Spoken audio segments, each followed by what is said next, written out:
Yeah, we had a slight delay in the DFS, Adam. As we got towards the end of the study, which is when you get your numbers, we realised that our operational costs were a lot better than what we had estimated in the PFS. That caused us to have a bit of a rethink about how the entire project should have a look and see how we could get better value out of the project.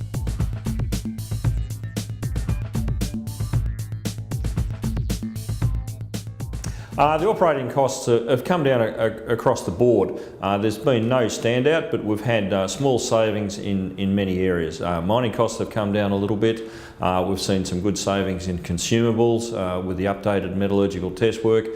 We've seen some good savings in power, again because of the updated test work and the softer than originally estimated ore.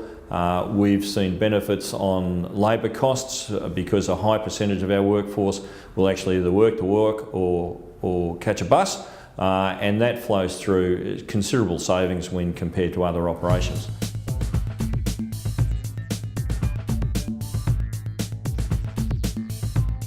The cost savings that we're seeing through the main plant now have really reassessed what we were doing with the upgrade plant. It was originally scheduled to come in at year 3 and the capital had been allocated to year 3.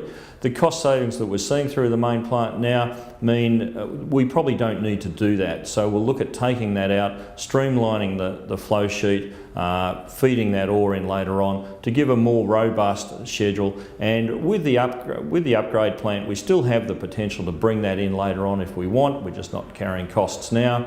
And with the potential of increasing resources and reserves from further exploration, it might be something that we look at in the future.